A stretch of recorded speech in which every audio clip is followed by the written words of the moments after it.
Assalamualaikum. Waalaikumsalam.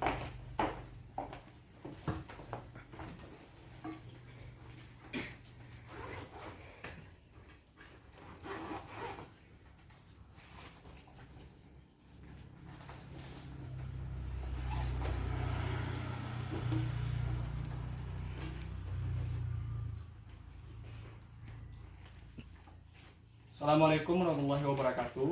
Waalaikumsalam warahmatullahi wabarakatuh. Selamat sore anak-anak sekalian, bagaimana kabar kalian hari ini? Sore baik.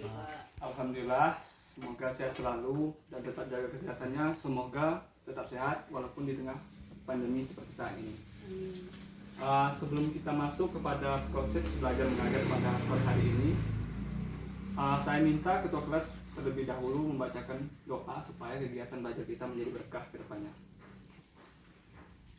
Perhatian semuanya, sebelum pembelajaran dimulai, ada baiknya kita berdoa terlebih dahulu. Berdoa, mulai.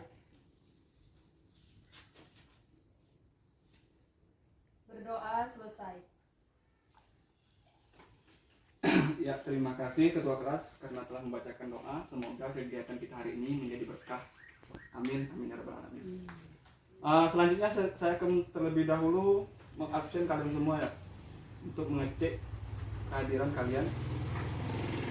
Santi Nobita, Hadir Pak. Milwanda, Hadir Pak. Sukartina, Hadir Pak. M. Fikri, Hadir Pak. M. Azwan.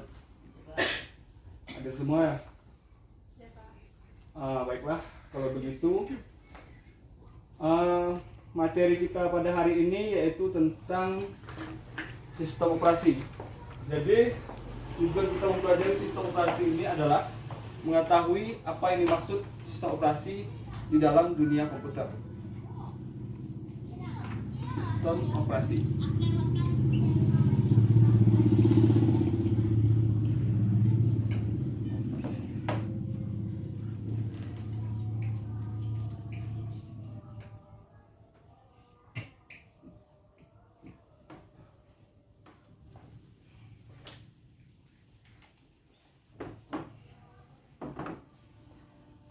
Sebelum saya menjelaskan sistem operasi, mungkin ada dari teman-teman atau anak-anak sekalian yang mengetahui tentang sistem operasi.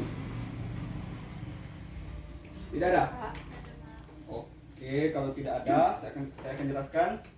Sistem operasi ini itu lebih singkatnya disebut dengan perangkat lunak.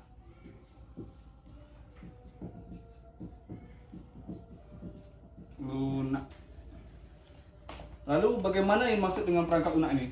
Sistem operasi ini itu suatu sistem yang menjadi penghubung antara perangkat lunak dengan perangkat keras yang sehingga memudahkan user dalam mengakses komputer. Jadi tanpa sistem operasi ini, anak-anak sekalian, tanpa ini nih, sistem operasi ini, kita sebagai user akan kesulitan dalam mengakses sebuah komputer kita. Contoh dari sistem operasi ini, contoh sistem operasi.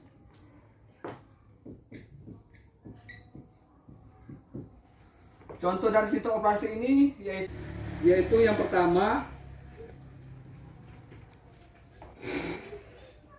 Jadi contoh dari sistem operasi ini adalah yang pertama yaitu Linux.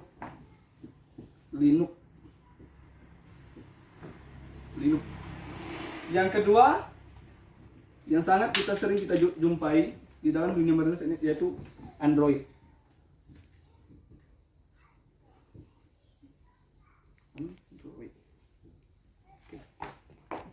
Kemudian Android, setelah Android yaitu ada yang dinamakan iOS. Setelah iOS, yang keempat yaitu Mac OS X. iOS X. Nah, jadi yang terakhir yaitu di dalam sebuah komputer tentu adanya yang namanya Microsoft Windows.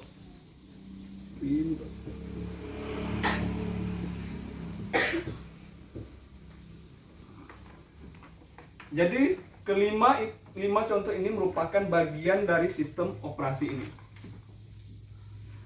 Bisa dilihat contoh dari Android, yaitu bisa dari handphone tadi kan. Dan Microsoft Windows ini bisa teman-teman lihat, yaitu laptop saya ini itu Microsoft Windows 10.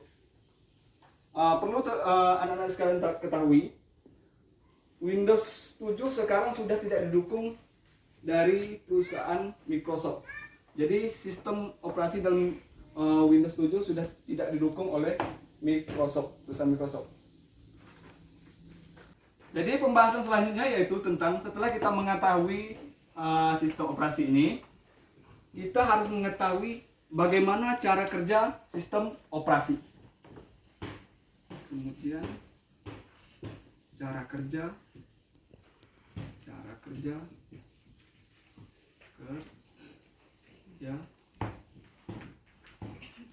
SO, singkatan saja, sistem operasi.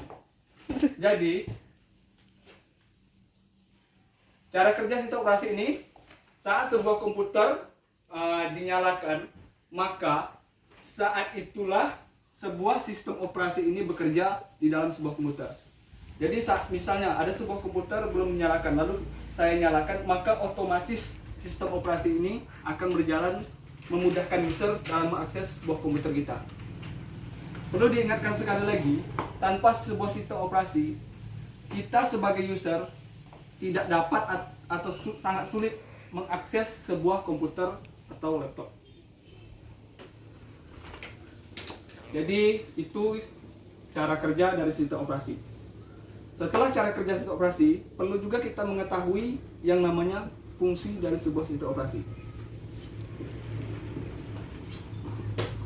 Fungsi sistem operasi.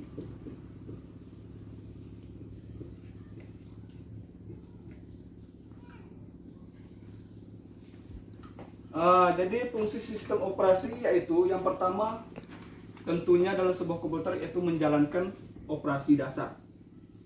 Menjalankan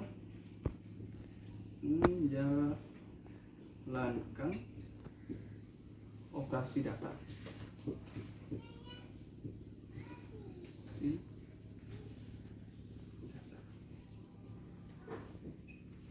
Nah, jadi yang pertama yaitu menjalankan sebuah sistem operasi dasar. Jadi fungsi dari sistem operasi dalam komputer yaitu saat komputer dinyalakan, dia yang pasti menjalankan operasi dasar, baik itu dari pemrogramannya, penghitungan data-data yang ada dalam sebuah komputer. Jadi itu sampai sini paham ya? Paham. Oke. Lalu fungsi kedua tentunya mengatur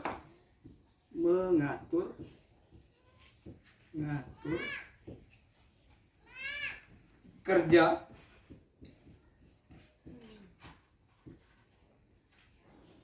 hardware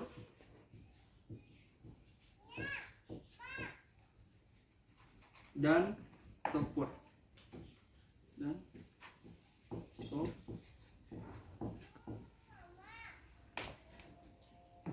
Jadi mengatur kerja hardware software.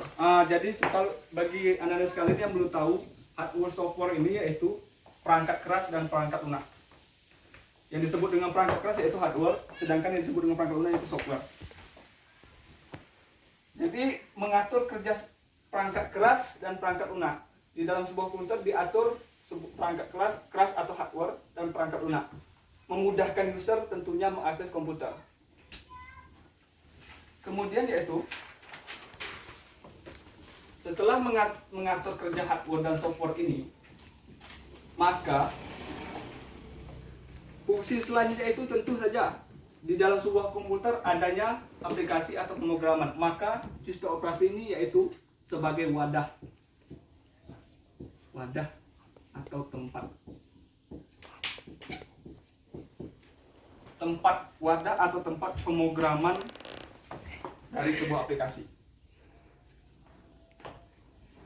Jadi wadah yang maksud ini sebuah pemrograman atau aplikasi yang melekat pada komputer itu diatur oleh sistem operasi. Kemudian setelah menjadi wadah, tentu saja dalam sebuah komputer adanya tampilan. Maka selanjutnya itu sistem operasi juga berfungsi sebagai menampilkan, menyajikan tampilan. Apa yang disajikan tampilan? Tentu saja tampilan dari sebuah pemrograman. Pemrograman berbentuk seperti aplikasi atau perangkat lunak, yaitu software. Jadi sistem operasi itu juga berfungsi sebagai tempat menyajikan tampilan di dalam sebuah komputer. Setelah menyajikan tampilan, kemudian fungsi selanjutnya itu tentu saja mengkoordinasi kerja komputer. Mengkoordinasi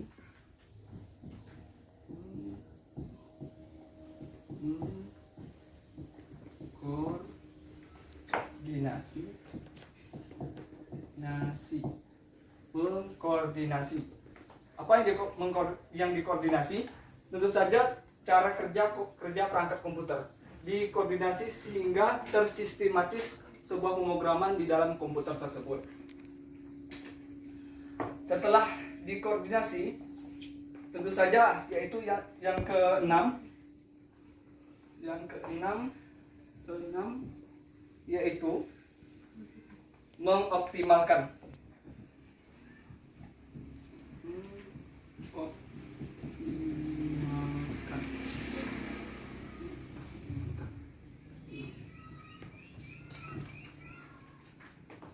Lalu setelah dikoordinasi, lalu dioptimalkanlah sebuah fungsi perangkat komputer oleh sistem operasi. Maka fungsi dari sistem operasi ini yaitu mengoptimalkan fungsi perangkat komputer sehingga berjalan dengan baik dan memudahkan user mengakses sebuah kerja perangkat komputer kita tersebut.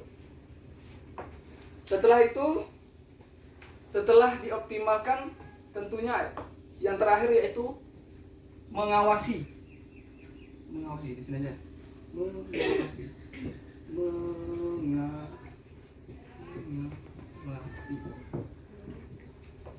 Mengawasi. Yang terakhir yaitu mengawasi. Apa yang diawasi? Yang diawasi itu kerja pemrograman di dalam komputer, kerja software atau kerja aplikasi yang sedang berjalan di dalam sebuah komputer kita. Itu diawasi oleh sistem operasi sehingga berjalan dengan lancar. Jadi itu yang dimaksud dengan fungsi sistem operasi. Bagaimana sebelum kita melanjutkan materi selanjutnya? Ada yang paham? Paham. Terima kasih ya. Baiklah, kita lanjut ke materi selanjutnya.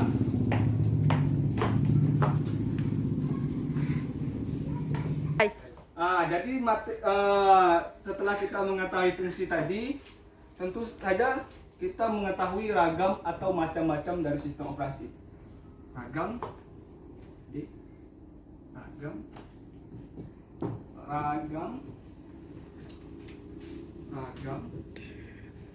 sistem operasi.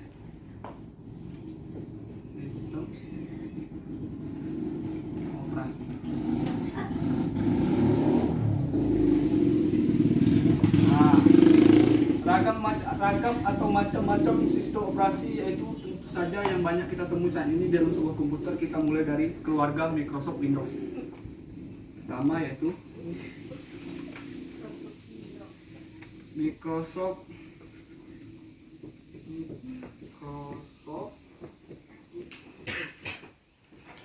Windows.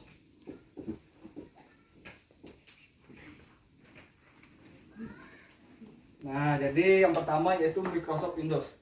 Microsoft Windows yaitu banyak sekali ya. Microsoft Windows itu mulai dari yang perlu kita ketahui yaitu mulai dari Microsoft Windows versi 1.x hingga versi 3.x. Itu sudah sangat lama. Lalu berlanjut kepada Microsoft Windows 7, Windows 8, dan Windows 10 yang digunakan saya sekarang ini. Yang terbaru dari perusahaan Microsoft Windows yaitu Windows 10. Seperti contoh di depan yaitu laptop saya. Kemudian yaitu ada yang dinamakan dari keluarga Unix. Unix. Keluarga Unix ini terdiri dari mulai dari POSIX, kemudian sampai kepada BSD. Semua yang keluarga BSD ini juga termasuk kepada Unix. Kemudian setelah keluarga Unix yaitu Mac OS atau operating system. OS.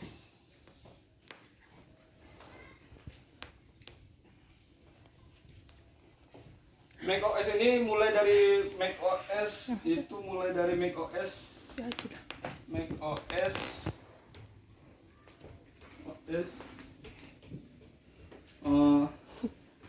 10.1 sampai 10.8. Kemudian ada juga dari yang telah kita sebutkan tadi yaitu Linux. Mungkin itu ragam dari sistem operasi. Sampai di sini ada yang paham? Ada yang tidak paham? Bagaimana anak kalian? Oke. Kita paham. Kita masuk kepada jenis-jenis sistem operasi. Jenis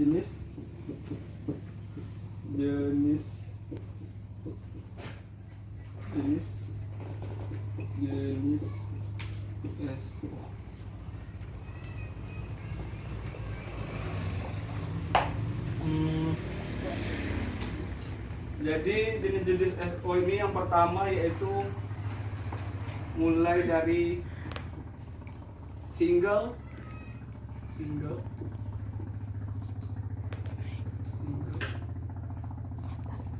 user,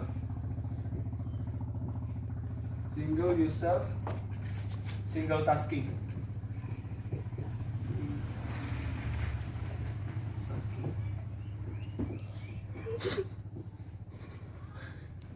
Yang pertama yaitu single user, single tasking. Apa yang dimaksud dengan single user, single tasking? Yaitu satu buah perangkat komputer bisa digunakan atau dapat dijalankan satu program pada satu waktu. Lalu yang kedua, setelah single user, single tasking, yang kedua yaitu multi user, single tasking.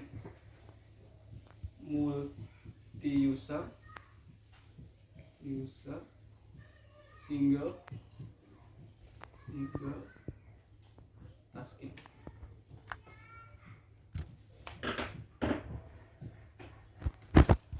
Multi user, single tasking, itu yang kedua.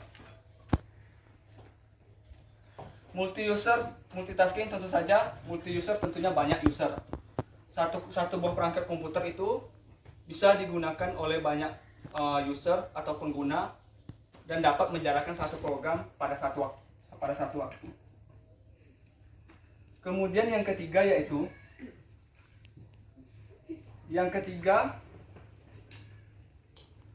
single user multitasking. Single user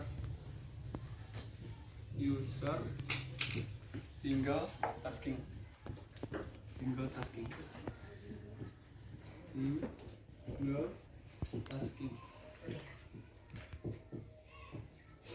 Single user, single tasking. Jadi yang ketiga yaitu single user, single tasking. yang mana yaitu satu buah perangkat kerja komputer bisa dijalankan satu user dan dapat menjalankan banyak program pada satu waktu. Kemudian yang keempat yaitu multi-user multitasking. Multi-user multitasking.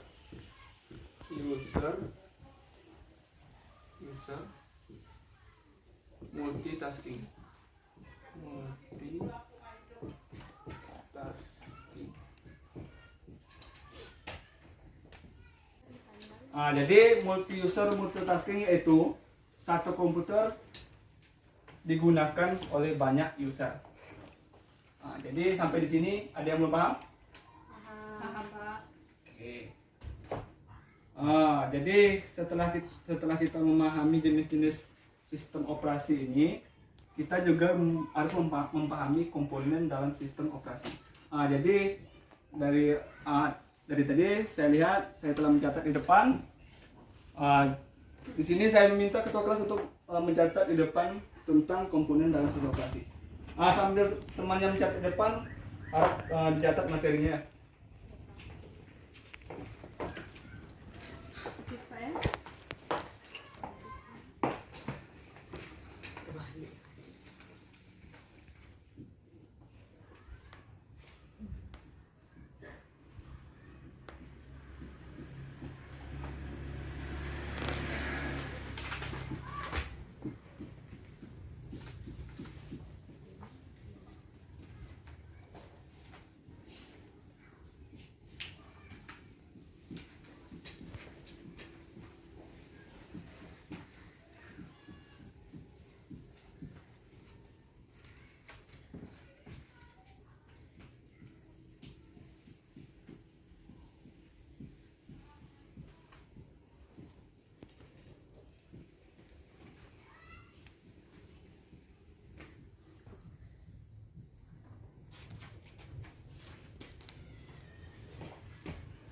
Ya, terima kasih kepada ketua kelas sudah telah mencatat di depan.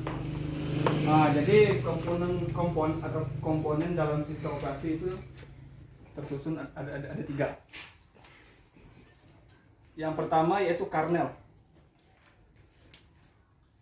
Kernel yaitu software yang membentuk sistem yang memiliki tugas melayani berbagai macam pemrograman di dalam komputer kita. Kemudian yaitu file. File yaitu sebuah bentuk file atau pemrograman yang akan dijalankan di dalam komputer oleh sistem operasi melalui ini kernel ini. Kemudian setelah file yaitu ada yang dinamakan user interface, yaitu memiliki karakteristik tampilan yang menjadi interaksi antara user dengan komputer. Jadi komponen dalam sistem operasi ini yaitu tersusun melalui 3 file ini. Jadi itu. Sampai di sini mungkin ada yang ingin ditanyakan? Ya, silakan. Apa tujuan utama dalam sistem operasi bagi user dalam komputer? Ya, pertanyaannya bagus sekali. Jadi tujuan utama ya. Jadi tujuan utama sistem operasi ini untuk user di dalam perangkat komputer tentu saja menghubungkan atau membantu user dalam mengakses komputer. Itu yang pertama tujuannya. Yang kedua yaitu memberikan dukungan sehingga user bisa mengakses dengan lancar komputer melalui sistem operasi ini. Jadi itu tujuan dari sebuah sistem operasi. Itu. Mungkin ada lagi yang ditanyakan? Iya, silakan. Apakah ada contoh dari kernel? Iya, bagus sekali. Silakan tepuk tangan teman-temannya ya. Jadi contoh kernel.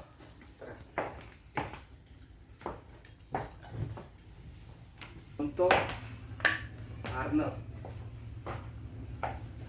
Contoh kernel.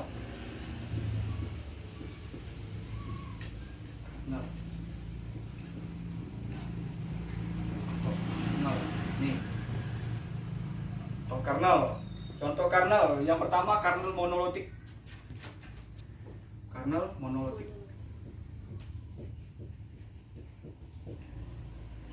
Kernel monolitik yang kedua ada yang dinamakannya dengan mikrokernel. Mikrokernel.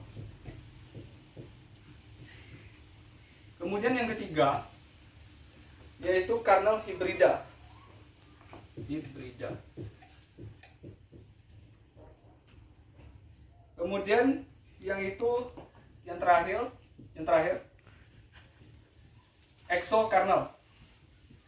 Exokernel.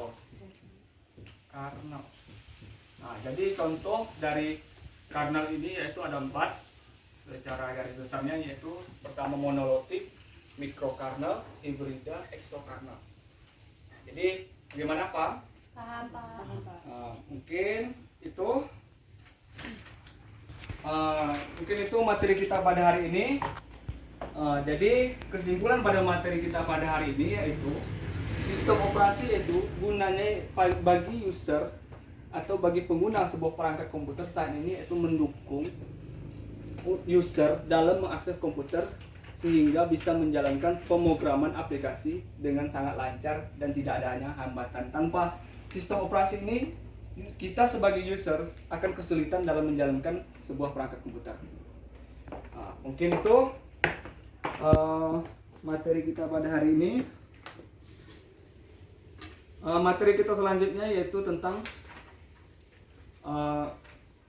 pengenalan firewall. Materi kita selanjutnya. Untuk tugasnya akan saya berikan melalui grup WA. Itu tugasnya nanti akan saya kirimkan paling lambat besok. Mungkin itu saja pertemuan kita pada hari ini. Sebelum kita mengakhiri pertemuan kita pada hari ini, alangkah baiknya kita mengucapkan hamdalah. Alhamdulillah rabbil alamin. Assalamualaikum warahmatullahi wabarakatuh. Waalaikumsalam warahmatullahi wabarakatuh. Aduh.